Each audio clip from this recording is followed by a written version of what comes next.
ओम विष्णुपादाय कृष्णपृष्ठाय भूतले श्रीमते भक्तिवेदांत स्वामिने नामिने नमस्ते सारस्वती देवे गौरवाणी प्रचारिणे निर्विशेष शून्यवादी पाश्चात्य देशतारिणे वंशाकल्पतरुभ्यश्च कृपा सिन्धुभ्येव च पतितानां पावनेभ्यो वैष्णवेभ्यो नमो नमः। आजानुलंबित भुजो कनकावदातो संकीर्तनैकपितरो कमलायताक्षो विश्वम्भरो द्विजवरो जगधर्मपालो वन्दे जगज्जगरो करुणावतारो श्रीराधदत्त निजगुप्तवीतं स्वप्रेम नामामृतमत्ततारम् आपामरजपिततारं कुरु कृष्णजनभ्यो तमहं प्रपद्ये आनन्दलीलामय विग्रहाय हेमावदिव्यसुन्दराय तस्मै महाप्रेम रस प्रदाय चैतन्य चंद्राय नमो नमस्ते। जय श्री कृष्ण चैतन्य प्रभु नित्यानंद श्री अद्वैत गदाधर शिवासादि श्री गौर भक्त वृंदा हरे कृष्णा कृष्ण कृष्ण हरे हरे हरे राम राम राम हरे हरे। मुखं करोति वाचालं पंगुलं हयति यत्कृपा तमहं वन्दे परमानंद माधव श्री गुरुदिनतरणं श्री चैतन्य ईश्वरं नमः विष्णुपादाय कृष्ण पृष्ठाय भूतले श्रीमते जगन्नाथ। तो हमारा श्रवण करछि श्री चैतन्य चरितामृतम पंचम अध्याय থেকে नित्यानंद तत्व निरूपण এই সম্পর্কে আমরা বিশেষ করে তত্ত্ববিহর কথা প্রভুপাদ এই তাৎপর্যে বিশদভাবে বর্ণনা করেছেন। কালকে আমরা শুনেছিলাম যেহেতু সংকর্ষণ প্রদ্যুম্ন অনিরুদ্ধ হচ্ছেন সমস্ত জীবের সমস্ত মনের সমস্ত অহংকারের अधिष्ठाता देवता अधिष्ठातृ देव বা अधिष्ठातृ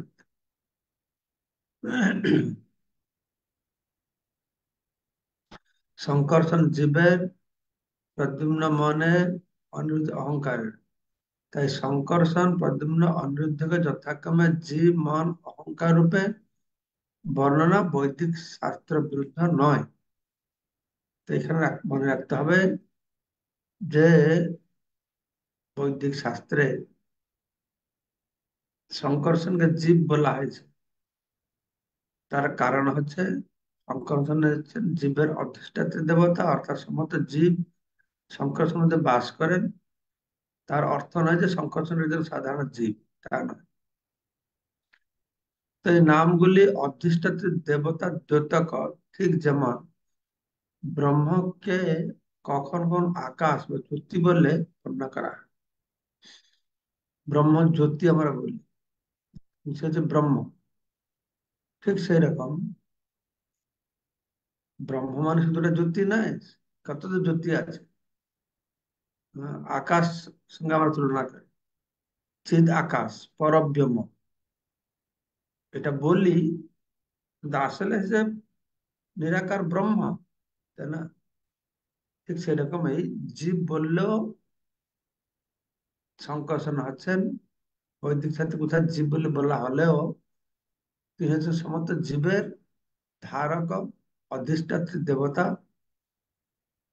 তাই থেকে জীব বলা হয়েছে। ঠিক আছে। শাস্ত্র সমূহ জীবের জন্ম অথবা উৎপত্তি পূর্ণরূপে অস্বীকার করে। জীবের জন্ম নাই কি মরণ নাই, একথা গীতায় সুস্পষ্ট বলা হয়েছে। পরম সংহিতায় বর্ণনা করা হয়েছে যে অচেতন পরার্থ সাধক সর্বদা বিকারযোগ্য ত্রিগুণই কর্মীদের ক্ষেত্র। এটি প্রকৃতির রূপ। বলা হলো কর্মীদের ক্ষেত্র, ভক্ত না যারা কর্মী, কর্মকাণ্ডে বা কর্মজগতে লিপ্ত আছে। তো কর্মীদের ক্ষেত্রটা কি না, অচেতন মানে জড় বস্তু, পরার্থ সাধক সর্বদা বিকারযোগ্য ত্রিগুণই বিকার যোগ্য ত্রিগুণ, ত্রিগুণের বিকার, এটা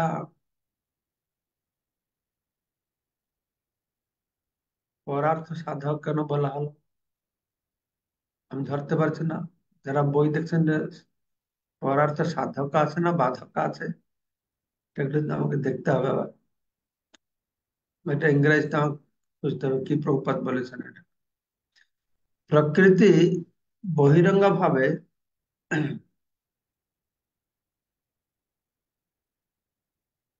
প্রকৃতি বহিরঙ্গ ভাবে পরমেশ্বর ভগবানের সঙ্গে সম্পর্কিত, তাই তাও নিত্য। জড় প্রকৃতিও নিত্য। ভগবান নিত্য, প্রকৃতি ভগবান সঙ্গে সম্পর্কিত, তাকেও নিত্য বলা আছে। প্রতিটি সংহিতায় জীবকে নিত্য বলে স্বীকার করা হয়েছে। এবং পঞ্চরাত্রে জীবের জন্ম সম্পূর্ণরূপে অস্বীকার করা হয়েছে।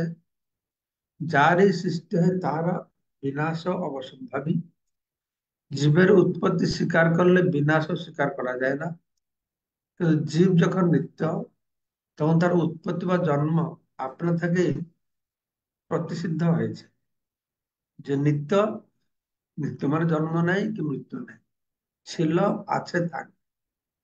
বৈদিক শাস্ত্রে যেহেতু বলা হয়েছে জীব নিত্য, তাই মনে করা উচিত নয় যে কোন বিশেষ সময় জীবের সৃষ্টি হয়েছে। যে জীব নিত্য, কোনো সময় সৃষ্টি হয় না।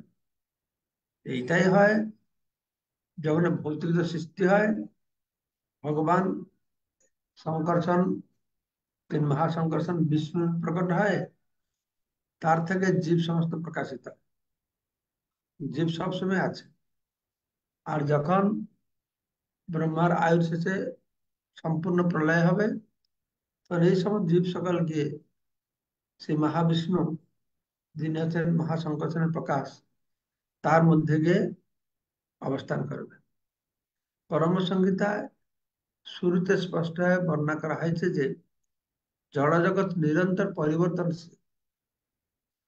জড় জগৎ, জড় উৎপাদনটি নিত্য, যারা পরিবর্তনশীল, তাই উৎপত্তি বিনাশ আদি সংজ্ঞাগুলি কেবল জড় জগতের ক্ষেত্রে প্রয়োজন, প্রযোজ্য।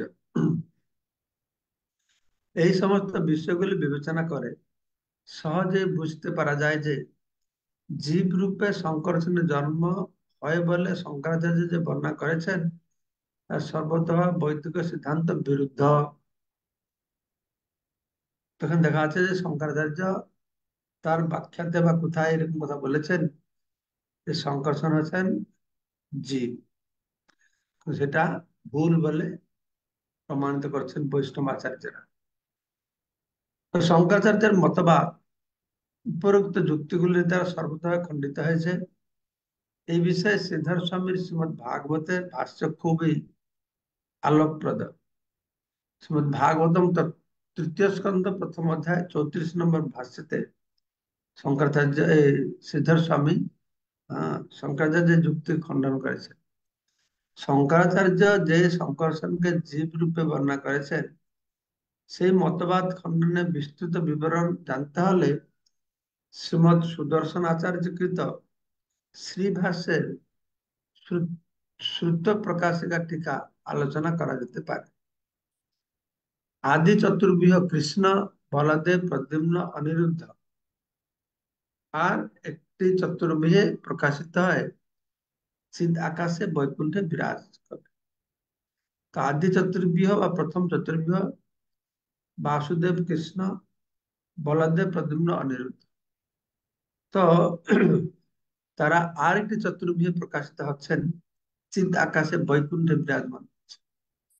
সুতরাং পরব্রহ্মের চতুর্ভুজ হচ্ছেন দ্বারকার আদি চতুর্ভুজের দ্বিতীয় প্রকাশ। পূর্বে বিশ্লেষণ করা হয়েছে যে বাসুদেব, শঙ্কর্ষণ, প্রদ্যুম্ন, অনিরুদ্ধ হচ্ছেন পরমেশ্বর ভগবানের অপরিবর্তনীয় অংশ প্রকাশ, যাদের সঙ্গে প্রকৃতির গুণের কোনো সংসর্গ নেই। দ্বিতীয় চতুর্ভুজের শঙ্কর্ষণ কেবল বলরামের প্রকাশেই নন, তিনি হচ্ছেন কারণ সমুদ্রের আদি কারণ যেখানে মহাবিষ্ণু শয়ন করিয়াছেন ও তার নিঃশ্বাস অসংখ্য ব্রহ্মাণ্ড নির্গত হচ্ছে। তো তিনি হচ্ছেন এই মহাবিষ্ণু, তিনি বলরামের প্রকাশ, তিনিও নিজেকে মহাবিষ্ণু রূপে প্রকাশিত করেছেন। তো পরব্রহ্মে বা চিৎ আকাশে শুদ্ধ সত্য নামে চিৎ শক্তির সন্ধিনী বিলাস রয়েছে, যার দ্বারা বৈকুণ্ঠ আদি শুদ্ধ সত্যময় ধাম ও ষড়বিধ ঐশ্বর্যের প্রকাশ হয়। তো আমাদের এখানে তমগুণ রজগুণ সত্যগুণ, পরব্রহ্ম শুদ্ধ সত্য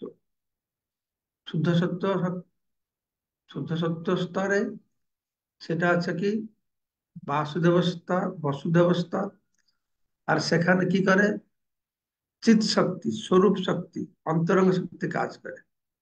তো সে অন্তরঙ্গ শক্তির যে সন্ধিনী বিলাস, সে সমস্ত প্রকারের ঐশ্বর্য প্রকাশ করে, তার মাধ্যমে ভগবান ষড়বিধ ঐশ্বর্য প্রকাশ করে। এই সবই মহাসংঘর্ষণের বিভূতি। মহাসংঘর্ষণেই সমুদ্র জীবের আশ্রয়, সুতরাং তটস্থ শক্তি রূপ জীব শক্তির আশ্রয়। মহাসংঘর্ষণ হচ্ছে জীবভূত মহাদেব। এই জীব হচ্ছে জীব শক্তির আহ, অংশ, ঠিক আছে, জীব শক্তির আশ্রয়। যেমন যখন সৃষ্টির লয় হয় তখন প্রকৃতিগত ভাবে অবিনাশী সমস্ত বদ্ধ জীব মহাসংকর্ষণের শরীরে আশ্রয় গ্রহণ করে। যখন সৃষ্টি প্রলয়, যেটা আমি আগে বলেছিলাম, ব্রহ্মার উম, জীবন অবসানে সে যে মহাপ্রলয় হয়, তখন গিয়ে সমস্ত জীব মহাবিষ্ণুর মাধ্যমে গিয়ে মহাসংকর্ষণ শরীরে আশ্রয় করে অবস্থান করে। তাই সংকর্ষণকে কখন কখনো জীব বলা হচ্ছে, এই জন্য সমস্ত জীব বলে বলা হয়। চিৎ স্ফুল্লিঙ্গ রূপে জীবের জড়া প্রকৃতির সঙ্গ প্রভাবে নিষ্ক্রিয় হয়ে যাওয়ার প্রবণতা রয়েছে। ঠিক যেমন একটি আগুনের স্ফুলিং আগুন থেকে বেরিয়ে এসে লেগে যায়। তো এখানে বলা আছে যে উম, যখন চিৎ স্ফুলিঙ্গ আত্মা এই জড়া প্রকৃতির সংস্পর্শে আসে, আত্মা আছে অপরং ইতস্থানম প্রকৃতি বিদ্ধিম পরা, পরা প্রকৃতি। আর জড়া প্রকৃতি হচ্ছে অপরা প্রকৃতি। তা পরা প্রকৃতি তো জড়া প্রকৃতি শ্রেষ্ঠ। তাহলে যে শ্রেষ্ঠ বস্তু নিকৃষ্ট বস্তু আর কি করে প্রভাবিত হবে, তার দৃষ্টান্ত বলা আছে। জীবের জড়া প্রকৃতির সঙ্গে প্রভাবে নিষ্ক্রিয় হয়ে যাওয়ার প্রবণতা রয়েছে। স্ফুলিঙ্গ রূপে জীবের জড়া প্রকৃতির সঙ্গ প্রভাবে নিষ্ক্রিয় হয়ে যাওয়ার প্রবণতা রয়েছে। ঠিক যেমন আগুন জ্বলছে, আগুন থেকে ছিটে ফুটে বাইরে বেরিয়ে কোনো স্ফুলিঙ্গ বেরিয়ে আসে, তো সঙ্গে সঙ্গে ছাই হয়ে যায়। কিন্তু পরম পুরুষের সঙ্গ প্রভাবে জীবের চিন্ময় প্রকৃতি প্রকাশিত হতে পারে। সে জড়া প্রকৃতিটা ছাই হয়ে যায়, আর চিন্ময় প্রকৃতি এটা প্রকাশিত হয়। জীব যেহেতু জড় রূপে অথবা চেতন রূপে প্রকাশিত হতে পারে, তাই তাকে বলা হয় তটস্থ শক্তি। জীব হয়তো জড়া শক্তির সংস্পর্শে আসতে পারে, বা তার চিন্ময় শক্তির সংস্পর্শে আসতে পারে, দুটোর মাঝে আছে, তাই তাকে তটস্থ শক্তি বলা হচ্ছে। শঙ্কর্ষণ আছেন অনন্ত ব্রহ্মাণ্ডের স্রষ্টা, কারণোদকশায় বিষ্ণুর উৎস। তো সেই শঙ্কর্ষণ আছেন নিত্যানন্দ রামের অংশ প্রকাশ। কিন্তু নিত্যানন্দ রাম হচ্ছে বলরাম, তাই বলা হলো নিত্যানন্দ রামের অংশ প্রকাশ। এভাবে কয়েকদিন লেগে গেল প্রভুপাদের এই তাৎপর্যটি পাঠ করে শ্রবণ করার জন্য। এই তাৎপর্যটি অত্যন্ত গুরুত্বপূর্ণ। আমাদের সবাইকে বারংবার শ্রবণ করে মুখস্থ করে কিছু জিনিস জানতে হবে এইখান থেকে, তাহলে আমাদের লোকেদের বুঝাতে আরো সুস্পষ্ট। আজকে আমার পাঠ করবো 42 নম্বর শ্লোক।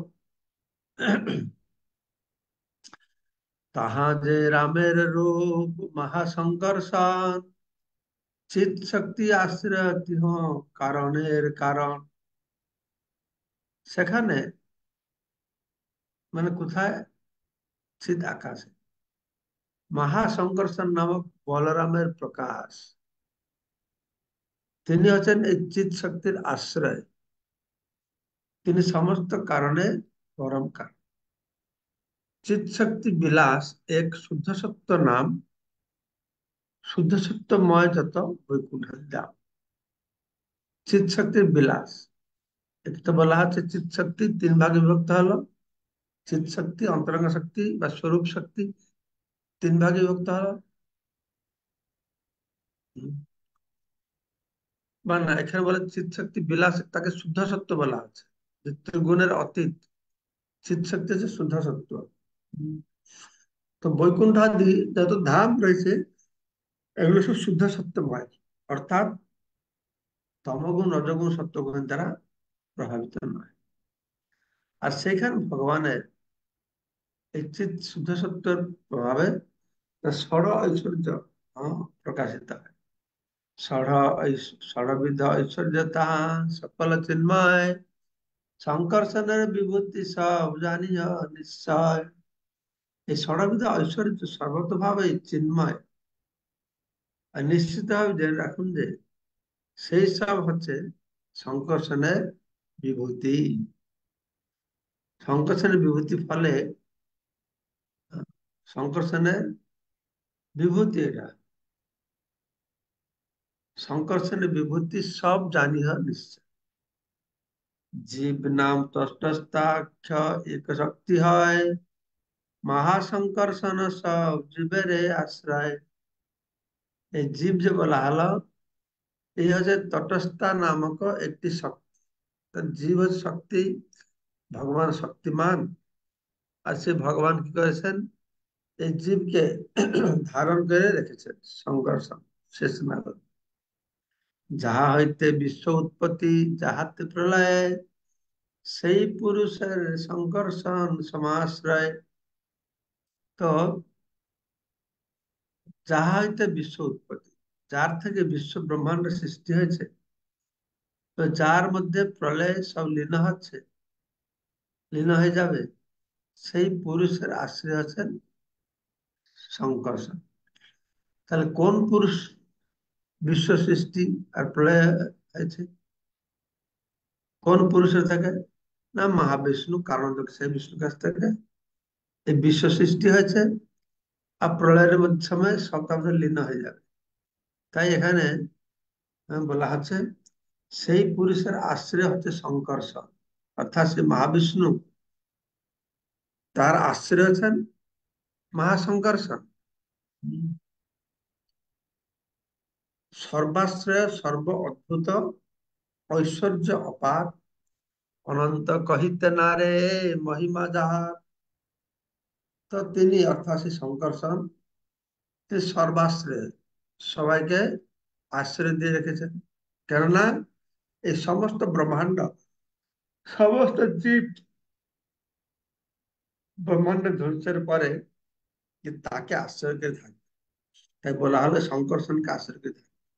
তাই বলা হলো সর্বাশ্রয়, সর্ব অদ্ভুত। তিনি সর্বত হবে অদ্ভুত। অদ্ভুত কথা আমরা অনেক আলোচনা করেছি,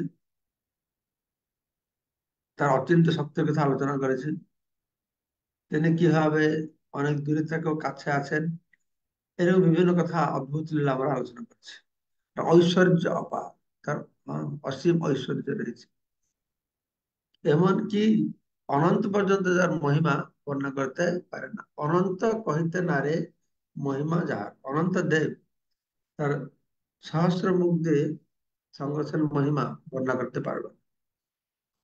তো তিনি হচ্ছেন তুরীয় বিশুদ্ধ সত্য, শঙ্কর্ষণ নাম, তিহ যার অংশ সেই নিত্যানন্দ রাম। তো এই যে মহাবিষ্ণু, তিনি হচ্ছেন শঙ্কর্ষণ মহাবিষ্ণু রূপে এসেছেন। তিনি হচ্ছেন জড়াতীত বিশুদ্ধ সত্য, তিনি সে নিত্যানন্দ বলরামের অংশ প্রকাশ। নিত্যানন্দের অংশ প্রকাশ মানে বলরামের অংশ প্রকাশ। তারপরে হচ্ছে নিত্যানন্দ বলরাম। অষ্টম শ্লোকে শৈল সংক্ষেপ বিবরণ, নবম শ্লোকের অর্থ শুন দিয়ামন। তো এইভাবে এই যে প্রথম 14টি শ্লোক ছিল মঙ্গলাচরণ, তার অষ্টম শ্লোক হয়ে গেল। এখন আমরা নবম শ্লোকটি পাঠ করে শ্রবণ করব। সেই নবম শ্লোকটি এখানে বর্ণনা করা হয়েছে। এখন মনোযোগ সহকারে সে নবম শ্লোক, সেই নিত্যানন্দ প্রভু বা নিত্যানন্দ রাম, নিত্যানন্দ বলরাম, তাকে আর একটি রূপে এ পর্যন্ত আমরা শ্রবণ করলাম তার মহাবিষ্ণু। এ পর্যন্ত মূল সংকর্ষণ, মহাসংকর্ষণ, মহাবিষ্ণু প্রত্যেক। তারপরে বলা হচ্ছে মায়া ভর্তা জান্ড সংহাশ্রয়াঙ্গ সেতে সাক্ষাৎ কারণম বোধি মধ্যে তস্য একাংশ শ্রী পুমানাদিদেব তং শ্রী নিত্যানন্দ রামম প্রপদ্যে। তো ব্রহ্মাণ্ড সমূহে আশ্রয় রূপ মায়া শক্তির অধীশ্বর কারণ সমুদ্রের সাহিত্য আদি পুরুষ কারণোদকসায় বিষ্ণু যার এক অংশ, সেই নিত্যানন্দ রূপী বলরামে শ্রী চরণ কমলে আমার প্রপত্তি করে। তো দ্বিতীয় চতুর্বিহ বর্ণনার পরে এখন কারণোদকসায় বিষ্ণু কথা বর্ণনা করা হচ্ছে। কারণোদকসায় বিষ্ণু কথা এই শ্লোকে বলা আছে যে মায়া ভর্তা আহ, অজান্ড সংঘ আশ্রয়, আশ্রয় অঙ্গ, আশ্রয় অঙ্গ, অঙ্গ মানে যার অঙ্গ, যার শরীরে যার অঙ্গ, মায়া ভর্তা, ভর্তা মানে স্বামী, মায়া ভর্তা মানে মায়ার স্বামী। আর অজান্ড সঙ্গ, ব্রহ্মকে অজ বলা হয়। যেরকম ব্রহ্মকে অজ বলা আছে, তাহলে এই জগৎকে ব্রহ্মাণ্ড বলা হলো। তো ব্রহ্ম যদি অজ বলা হয় তাহলে অজান্ড বলা হয়। ঠিক আছে, সেই নামে মায়া ভর্তা অজান্ড সঙ্গ আশ্রয় অঙ্গ, অর্থাৎ যার অঙ্গ, হুম, যার অঙ্গ অজান্ড অর্থাৎ ব্রহ্মাণ্ড সমূহের আশ্রয়, যিনি হচ্ছেন মায়া শক্তির মায়া ভর্তা, মায়ার স্বামী, মায়ার প্রভু। ঠিক আছে, সেতে সাক্ষাৎ কারণ অম্বুতি মধ্যে, সেতে মানে তিনি শয়ন করেছেন, স্বয়ং সাক্ষাৎ ভাবে শয়ন করেছেন কোথায়? কারণ অম্বুধি মধ্যে। অম্বু মানে জল, কারণ বাড়ি, কারণ জল, তো কারণ সমুদ্র, অম্বু মানে জল, অম্বুধি মানে সমুদ্র। এই কারণ সমুদ্রের মধ্যে তিনি মাঝখানে তিনি কি করেছেন? সেতে শয়ন করেছেন। মায়া ভর্তা অজান্ড সংঘ আশ্রয় অঙ্গ সেতে সাক্ষাৎ কারণম, কারণা কারণাম্বোধি মধ্যে যস্য একাংশ শ্রী পুমান আদিদেব স্তং নিত্যানন্দ রামম পদ্যে। যস্য একাংশ, ঠিক আছে, মানে যার এক অংশ পুমান আদিদেব, পুমান মানে পরম পুরুষ আদিদেব, পরম পুরুষ আদি পুরুষ অবতার, মহাবিষ্ণু গর্ভদক্ষ বিষ্ণু পুরুষ অবতার, ব্রহ্মা বিষ্ণু মহাদেবের গুণ অবতার। তার পুরুষ অবতার কথা বর্ণনা করা হচ্ছে। শ্রী পুমান তং নিত্যানন্দ রাম বলতে, সেই নিত্যানন্দ রাম, সেই নিত্যানন্দ রূপী বলরাম, তাকে আমি প্রণতি করি।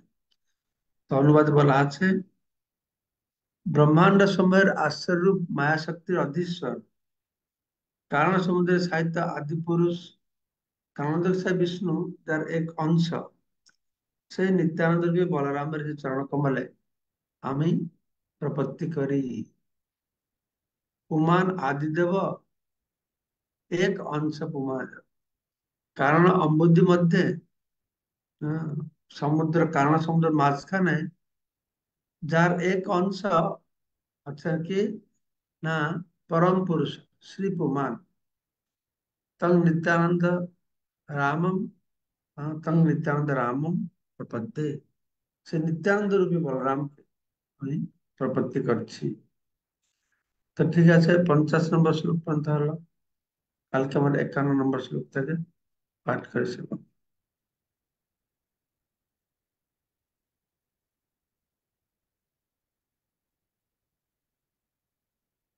আর কোনো প্রশ্ন আছে আপনি বলার আছে?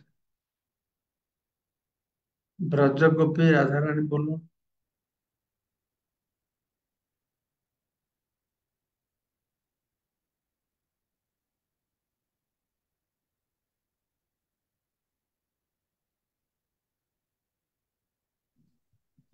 হরে কৃষ্ণ মহারাজ, শ্রীচরণ কমলে প্রণাম। বলুন। মহারাজ, আমার কিছু কিছু জায়গায় একটু জানার বিষয় ছিল। সেটা হচ্ছে যে অনিরুদ্ধ হচ্ছে অহংকারের অধিষ্ঠাত্রী দেবতা। কে? তো অনিরুদ্ধ, হ্যাঁ। তো উনি তো আমাদের অহংকারের অধিষ্ঠাত্রী দেবতা। এখন আমার জানার বিষয় হচ্ছে যে আমাদের জীবদের মধ্যে তো সত্য অহংকারও আছে, মিথ্যা অহংকারও আছে। তেমনি কি উনার ভিতরে কি সত্য অহংকার মিথ্যা অহংকার দুটোই আছে? না, তার ভিতরে অহংকার কথা বলা আছে। অহংকারটার অধিষ্ঠাতা দেবতা তিনি। সে যে তার সত্য অহংকার হয় মিথ্যা অহংকার আমাদের মতন হয় সেরকম নয়। ওরা অহংকার তত্ত্বর তিনি অধিষ্ঠাতা দেবতা। যেরকম সূর্য লোক আছে, সূর্যের একটা অধিষ্ঠাতা দেবতা রয়েছে, বায়ুর অধিষ্ঠাতা দেবতা রয়েছে যে বায়ুকে নিয়ন্ত্রণ করে। ঠিক সেরকম অনিরুদ্ধ আছেন অহংকারের অধিষ্ঠাতা দেবতা। এরকম নয় যে আমাদের যেরকম সত্য অহংকার মিথ্যা অহংকার আমাদের তো উদয় হয়, সেরকম তার মিথ্যা অহংকার উদয় হয় না। ঠিক আছে। হরে কৃষ্ণ মহারাজ, আরেকটা জায়গায় আছে যে পঞ্চরাত্র শাস্ত্রে উল্লেখ করা হয়েছে যে পরম কারণ ব্রহ্মস্বরূপ বাসুদেব থেকে শঙ্কাসন নামক জীবের উৎপত্তি। ব্রহ্মস্বরূপ বাসুদেব থেকে শঙ্কাসন নামক জীবের উৎপত্তি। ব্রহ্মস্বরূপ বাসুদেবটা এই জায়গায় আমি বুঝতেছি না। ব্রহ্মস্বরূপ বাসুদেব। এখানে ব্রহ্ম মানে পরম ব্রহ্মস্বরূপ। আরো ব্রহ্ম শব্দের অর্থ হচ্ছে সর্বব্যাপক, তাকেও ব্রহ্ম বলা আছে। তো বাসুদেব হচ্ছেন পরম ব্রহ্মস্বরূপ, তার থেকেই শঙ্কর্ষণ প্রকাশিত হয়েছে তাই বলা আছে। আরেকটা ব্যাপার আছে মহারাজ, এই যে এইখানে লিখা আছে পরমেশ্বর ভগবান যিনি বাসুদেব নামে পরিচিত এবং আশ্রিত ভক্তদের প্রতি অত্যন্ত স্নেহপরায়ণ। মহারাজ, আমি এখানে একটু গুলিয়ে ফেলেছিলাম। আশ্রয় তত্ত্ব আর আশ্রিত তত্ত্বটাকে একটু আহ ভালো করে একটু বুঝিয়ে দিবেন। আশ্রয় তত্ত্ব হচ্ছেন ভগবান। যে আশ্রয় দান করে সে আশ্রয় তত্ত্ব, আর যারা আশ্রয় নিয়ে তারা আশ্রিত তত্ত্ব। বুঝতে পারছেন? এই হ্যাঁ, হরি বল, হরি বল। আরেকটু না, এটা আবার বলুন। কোথাও এটা কি লেখা আছে আবার বলুন। কোন লাইনটা আপনি বলছিলেন?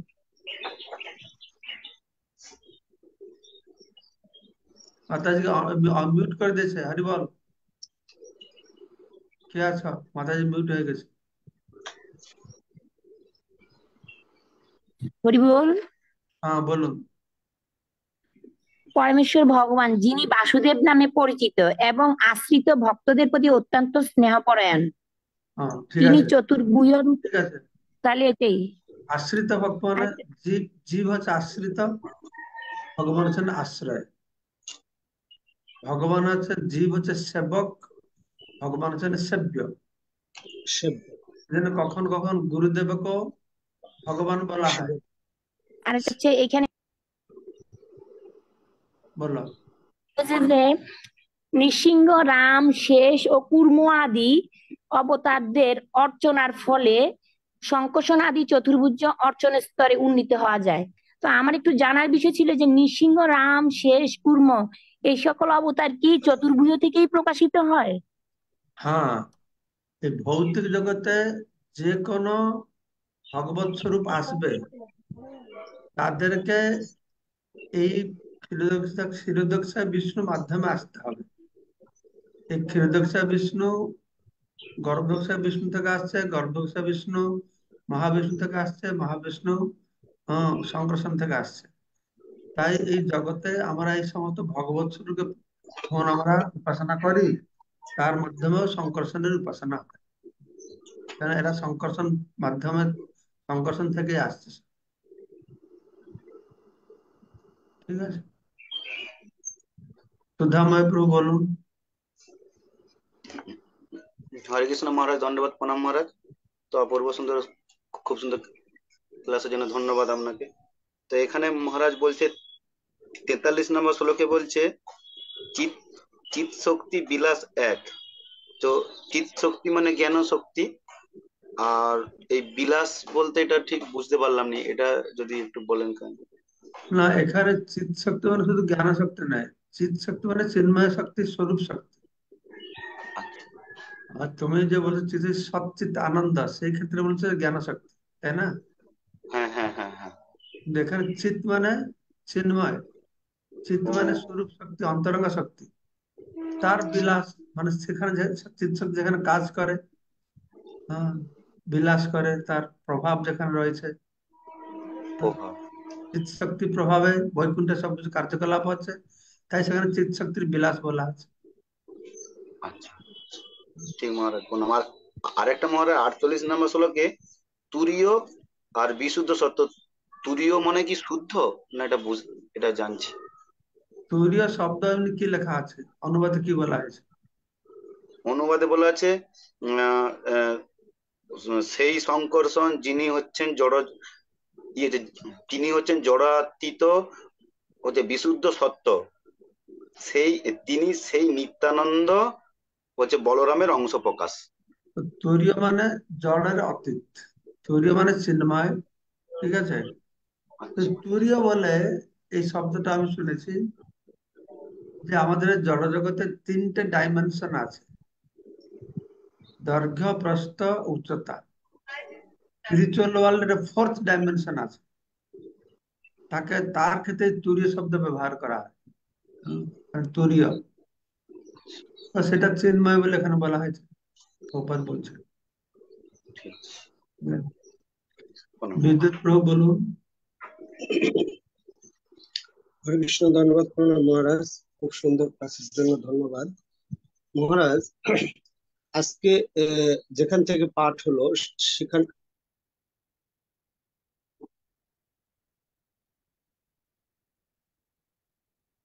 শোনা আছে না?